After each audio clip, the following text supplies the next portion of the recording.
Hello, welcome to Political Smackdown. I'm your guest host this week. Betsy Wells is away, but we have our other regular crew here with us. Former North Carolina House Representative Andy Debman, Senator Wes Westmoreland, and former Shelby Mayor Mike Philback. Unfortunately, the Shelby Police Department was in the national spotlight this week following a doorbell camera video of an officer making an arrest of a 34-year-old woman. This was on Friday morning, May the 29th. The video was difficult to watch and appeared to show the Shelby police officer using excessive force. There were protests in Shelby on Friday afternoon, and by Saturday morning, the officer in the video was fired. In addition, the SBI investigated, and the former policeman has been charged with 1 count of assault, inflicting serious injury, which is a Class A1 misdemeanor. Gentlemen, this was not our community's finest hour. Several questions come to mind. Did Chief Brad Frazier and the city government handle this matter appropriately? Some people believe that more training is needed for the police in dealing with people with mental health issues. Does that sound right? What is your take on the video we saw, and what happens next? Mike, get us started. Well, to answer to your first question, well, first let me just agree, it's not our community's best moment, and it's not a good situation. I think we can all agree on that. And I must say that in watching that video that was within hours from a doorbell cam online, seems like that the 34-year-old lady who was the one charged with breaking and entering, and that charge still does stand, although her charge of assault on an officer and something related to that has been dropped. Resisting arrest, I think. Has been dropped at this point in time. But yes, I think Chief Frazier and the city generally handled it as well as it could be handled. I mean, the very day that it happened, they put him on suspension. 12 hours or so later, the next morning, he was terminated, and they turned it over to the SBI on Saturday after it happened on Friday morning, and on Monday morning, the SBI charged him with this A1 misdemeanor assault. And so how it could have been handled any better by the city in the early days of it, I don't know. As far as training, I know they do get some training on dealing with people who have mental issues going on. I can't answer that question, Roger, with any degree of certainty as to whether they need more. I mean, they're after all not social workers, but they do get some training to recognize when people are having a mental issue of some types, but I don't know if it's enough or how much. But I do think as far as the video alone, it does appear to me that the officer who hit her with his fist a number of times seemed excessive to me. The second officer that you saw in that picture that came in did get it calmed down and said, I got her, and he did finally quit hitting her after the second officer got back down to the scene.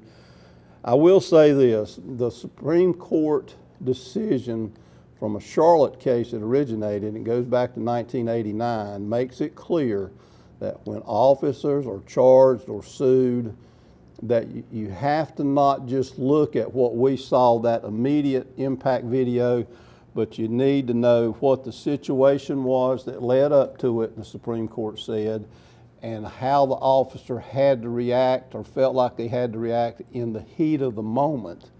And so I think we've all talked about this. One of the things that I think will come out will be there will be body cams from the officers that will show a few minutes beforehand, because they were charging her with breaking and entering. And just to be blunt, this is not the first time she's been charged with that. There was a history with the officer who hit her, and I think he was the one that actually charged her, and she was either convicted or pled guilty, I don't know which, about a year ago. And she's had some other run-ins with the law. So I don't know how that'll turn out, but I must say on the video we saw, it did seem like that there was no need to hit her as many times as she was hit. I can't deny that. And of course, he's already, had his first hearing in court. His next date is in late July. The Police Benevolent Association has him a lawyer, and you've got this civil rights attorney, is it Ben Crump, is that his name? That came to Shelby and held a news conference and taking her case. So unfortunately, in a not good way, the city will be in the news from time to time as this works its way through the courts. Right. Absolutely. Just not our community's finest hour. Andy, what are your views? Well, it's a national story when it shows up in the Wall Street Journal. Mm-hmm. And it did yesterday on Wednesday. I mean, it wasn't a big art, but it was a blurb from Shelby, North Carolina. Now, how many times does Shelby end up in the Wall Street Journal? And this is pretty bad. We might have during the drought. Yeah, I think we did. But, and this, let's just put it all out on the table. This guy was a kid. He's a kid. He's in his early 20s. He's got a big job with a lot of power that goes with it. His judgment was not the best from what we saw on the ring camera. The other officer, who was older and more experienced, was trying to save this young man from himself. Just like Mike said, you could hear it many times, I got her, I got her. And he just kept flailing on her. And what he meant, Andy, was he had her arm and she wasn't going to get away. No, you don't need to keep hitting her. That's right. That's what I think. I think it was, and I think he was trying to throw a life preserver to this kid, and I think his temper got the better of him. I mean, that's the way it looks, because, police officers are human beings too. Mm-hmm. And I would be interested in seeing the body camera footage to see what led up to this. There's always more. I get up with a bunch of guys on Wednesday at lunch, and we kicked this around the table a good bit. And the general consensus was, and I was about the only Democrat in the crowd, so this was all your kind of folks, Michael. Well, you were in Cleveland County. Yes, I was. I was in Cleveland County. That's true at church as well, isn't it? Well, it is. And the general consensus was that he did exceed what was required to try to get this lady and to take her into jail. But they were all like I was. They'd like to see some body cam footage to put it all in context, to exactly why this happened and that. Now, she has a history that most people in that part of town, law enforcement, knew who she was. And it looks like she's got a lot of other issues besides just trying to be a criminal. She is bipolar, has been treated for that, is my understanding in the past. That's what her attorney said, I think. Yes, that's what he said. And, did she offer meds? What was going on with that? There are just so many moving parts into this thing, Roger, and we don't have all of the information yet. But it's going to be coming out, because the truth always comes to the top eventually. I think so. And you're right. Police officers have great power, but with great power comes great responsibility. That is absolutely right. That's there as well. Wes, what are your views? I don't know that I can add a lot. I don't think there's any doubt, if we judge the video that we have seen, there was excessive force. It was rather pitiful listening to her comment, asking for her daddy and acknowledging that she had some issues as this was coming about. Sounded like she's doing an exorcism there for a while. I mean, calling him a demon and everything else. It was something. It just a terrible situation. I think we've got to be careful not to rush for judgment, allow the system to work itself out. I have high confidence that justice will be done, whatever that is. But I do think the city handled it as well as could be done. But I do think there's an underlying issue here, the mental health that you alluded to. I don't know if there needs to be more training. I don't know what training is being done, but clearly there are issues in the community at large that make things very difficult at times for law enforcement, and we don't want to violate an individual's rights and humanity by mishandling things. Just a bad situation. It was. Roger, one additional thing. On Monday night after this happened, the city council had its first regular meeting of the month. They do the first and third Mondays. And at that meeting, they normally do not take public comment. They only take public comment at the second monthly meeting. But they suspended their rules because there were a number of people there who wished to be heard. And they did listen to 6 or 7 people that were there. And I think you have to give the city council itself credit for doing that, because had they not done that, it would have just meant that a bad situation continued to fester to a degree it didn't have to if people could at least express their frustration. And at the press conference, the attorney representing the young lady and her family commented about the city's action and trying to be transparent and meeting with the folks. And so I think in a bad situation, I think the mayor, the chief, council, manager have done about as good a job as can be done. Roger, you can't make anything light out of this. It's serious, but on a little lighter note, as bad as the city was last year by not lowering their tax rate enough, they were that much better on this. Absolutely. Yes. Absolutely. And you know, you commented about the folks that spoke. I watched part of that online, and the first lady that got up to speak, I don't recall her name, but she identified herself as president of the local NAACP, and she commended the council for the way things had been handled. Yeah. She said that she thought that the council and the chief had done things appropriately, and she was pleased with how things happened. It was a bad situation. We certainly don't condone that, but at the same time, we don't want to paint with too broad a brush. Police officers have a tough job, and almost all of them make right judgments all the time, but every once in a while, whether you're a police officer or a teacher or anybody else, somebody's going to make a bad judgment. We have read a few stories about a few teachers, haven't we, Roger? Absolutely. Well, and the thing of it too is, Roger, that we have seen all across the country the last few years what has gone on and about how something similar to this it seems like it's always been mishandled by the government and the law enforcement organization. Yep. So that's why it's a breath of fresh air. We're seeing that reasonable people can take an unreasonable situation and make the best of it, that we're all looking for the truth. And that's what it boils down to.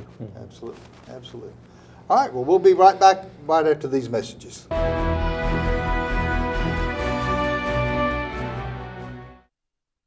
Chef Paul Prudhomme once said, "You don't need a silver fork to eat good food." Well, on Cleveland County Kitchen, we don't have a silver fork, but we sure do serve up lots of good food. Hi, I'm Deborah Blanton. I hope you'll join me for the next Cleveland County Kitchen. Each month, we offer a complete farm-to-table experience. We visit local growers, we learn about nutrition, and wrap things up with wonderful meals prepared by our guest chefs. It's a lot of fun. I hope you'll join me for the next Cleveland County Kitchen. She gets her hair from her mom, her eyes from her dad, and her drugs from her home medicine cabinet. Fact. More people die from drug overdoses than from car crashes or gun violence. And over 50% of those deaths are from prescription drugs. Prescription drug abuse is preventable. 1. Secure and take regular inventory of our medications. 2. Dispose of unused or expired medications. 3. Share this message with others. Be aware, don't share. Lock your meds.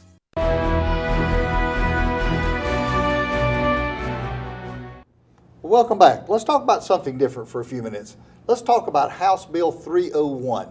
North Carolina lawmakers are advancing a bill to ban social media for minors under the age of 14, saying these platforms are too dangerous for children to have unfettered access.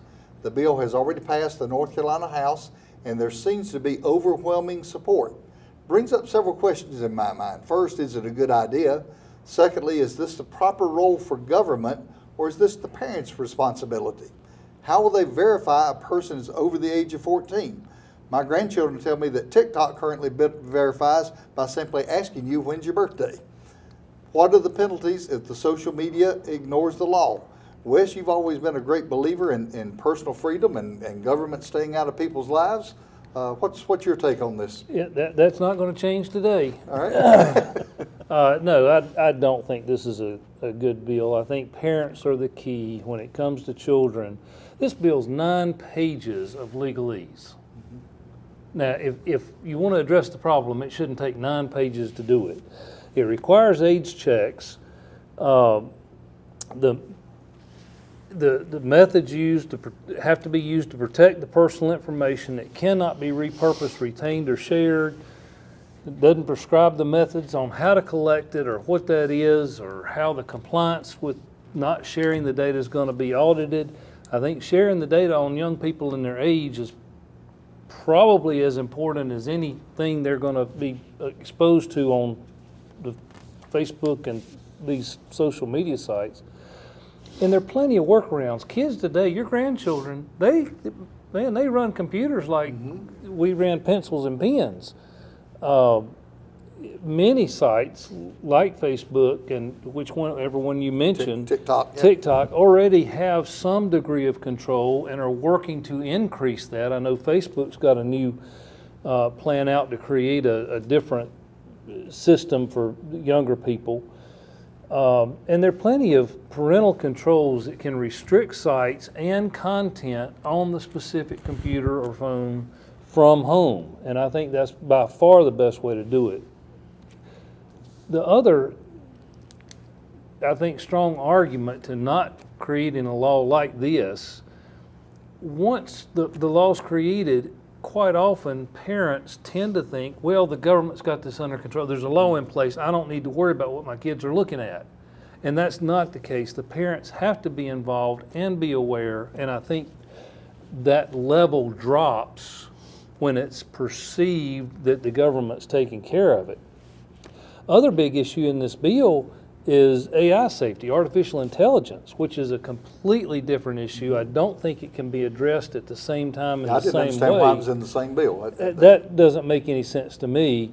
With the AI end of it, it gets the State Board of Education involved, which I don't think is ever a good thing. It just adds to more of the bloated bureaucracy, evaluation, teacher training, you know, all those strings that come with that. I hope this bill dies. And my Pew Research shows that 95% of youth admit that they use social media, and a third say they use it almost constantly. What's your view? And if I need to figure out how to navigate around in it, I'd like to hire one of them. That's right. Well, Roger, I got a good tip that this is probably not a good bill. Okay, what's your tip? I mean that some of it might be good. Not that it's not a good bill, that at least some of it may be good. The ACLU is opposed to it. Right. But I think Wes is mostly right. Well, that's a plus. I think that the He's proper agreeing with role. you and the ACLU at the same time. Well, that was just to be facetious. I always, if the ACL's against it, I'm for it until I learn more at least. Gotcha. But anyway, parents are the proper place it ought to be done. I don't think there's any doubt about that. And, but when we ask what is the proper role of government, versus parents' responsibility, we do have to admit, we already have any number of laws that restrict minors by the government. You can't drop out of school till you're 16. Right. Even with your parents' consent. You know, you can't buy tobacco, I guess it's at 18 on tobacco and 21 on alcohol. So, you know, it's already done, but, you know, there's nothing in the bill, as I understand it, that tells how you're going to verify it. It doesn't instruct how to verify as far as I could read, and it's about a 10-page long bill. it's It's a long not bill. short. But, you know, Roger, it passed with 106 yes votes in the House last year. Only 6 Democrats voted no, and no Republicans voted Right. no. It was So almost it was unanimous. almost a unanimous vote, about as close as you get in the North Carolina House, Andy. Well, this is one you don't want to vote against, safety for children. Right. Well, I get I mean, that. that's a campaign ad waiting to happen. But you know, the old story, the old saying, I think it has good intentions, but you remember what we learned growing up as kids, the road to hell is paved with good intentions. Right. And good intentions do not necessarily mean it's good public policy. Donna King with the Carolina Journal wrote just today on June the 4th that she's not saying that government should stand by and do nothing, but we should certainly be wary of creating broad new authorities for state government without clear evidence that the benefits outweigh the cost. If we do need such regulations, a 50-state policy patchwork is not the answer. And I tend to agree with that, so I'm not going to be overly excited about this bill, but it's fine with me if it goes to the corner and dies. And I understand the Senate has already made some changes, so it'll have to go back to the House. Andy, what's your view? This is, it used to be, Roger, when something probably more west than I was age, it was the TV that was the babysitter. Now, it's a cell phone. Right. And I've seen them, you know, just barely old enough to hold it, but they know how to turn it on, and it's one of those things, it jangles their nerves because it's pretty, it's got sound, it's got pictures that are very vivid, and that sort of thing. I don't know really how you completely stop it. I am in agreement that's what parents should be doing, but usually it's the parents that are giving the kids the cell phones. Because it babysits. It babysits them.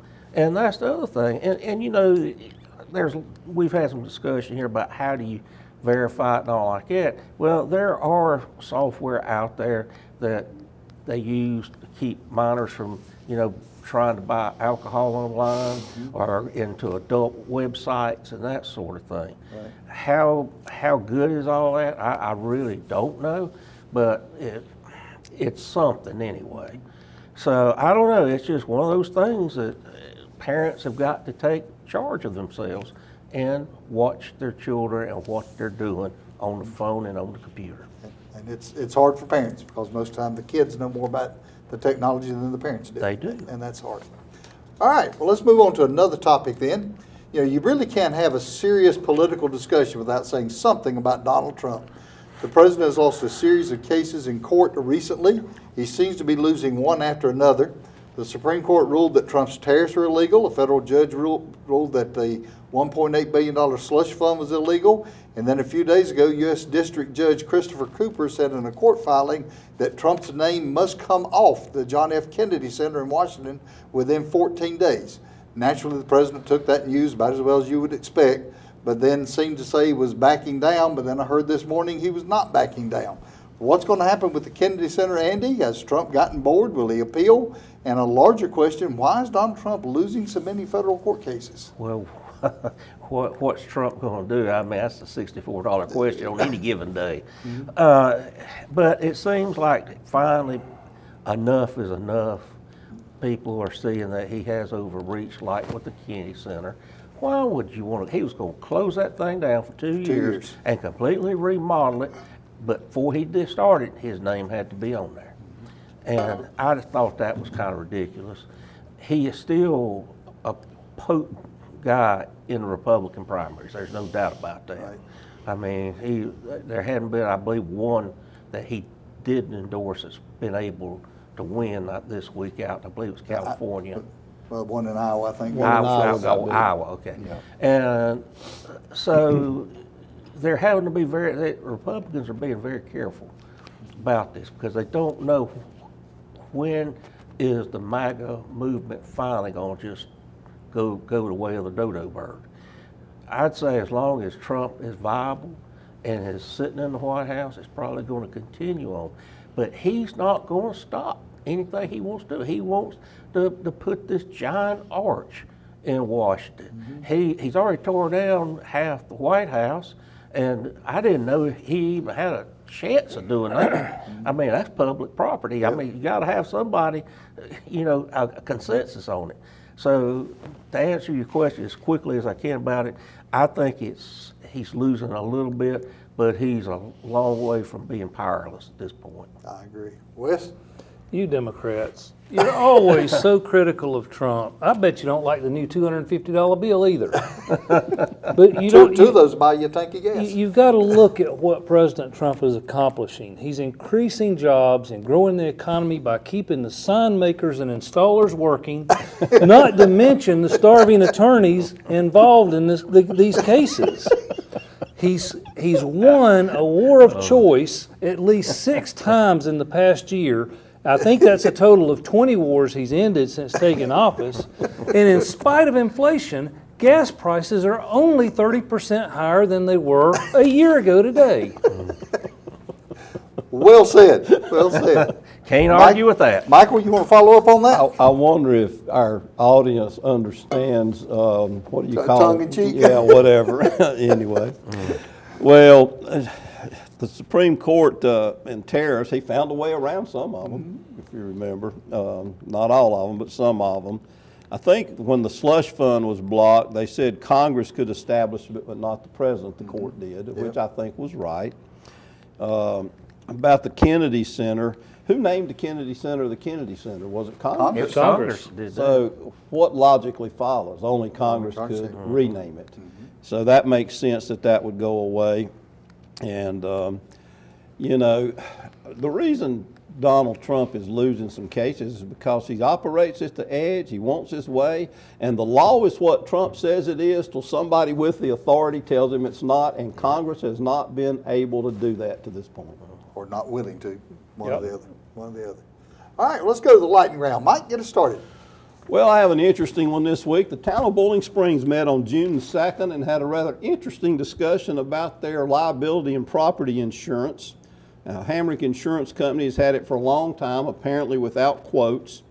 And the quote this year was $246,000 and change, but the insurance pool through the North Carolina League of Municipalities, of which Bowling Springs is a member, apparently gave a quote for just under $146,000. Would save the town about $100,000 a year or 2.5 cents on their tax rate. One member made a motion to keep the current provider for this year and then put it out for bid and determine next year. That motion died for lack of a second, and 4 members of the 5-member board then voted to have another meeting on June the 9th, make sure they're comparing apples with apples. It was a civil, fairly long discussion, but it's not the kind you often see in the town of Bowling Springs. That's right. And I give them kudos. Unfortunately, a person associated with the current provider used the word unethical in the way she thought they had got to this point. And one of the town council members took offense to that and said so. But overall, the mayor did a good job of moderating the meeting, and I think they came to the right conclusion to make sure they do what's in the best interest next week in their judgment for the town. Good. Andy? Well, we've all heard the old saying, the rich get richer, and that surely applies to Elon Musk. He is getting ready to sell stock in SpaceX. Jamie Dimon from Chase Bank is actually going on a roadshow to talk about people what they're going to get if they buy that stock. He could be the world's first trillionaire. Trillionaire with a T, folks. It's amazing what one man has been able to do like that. Smart fellow. Wes? Well, I'm not sure if you caught it, but it was announced this week that Elvis will not appear at the America 250 rally. However, the Von Trapp family singers may. A spokesman said they've been in a similar situation before. All right. Well, thank you for being with us. Hope you've learned a few things and had a chuckle or two. We've enjoyed being with you and look forward to seeing you next week.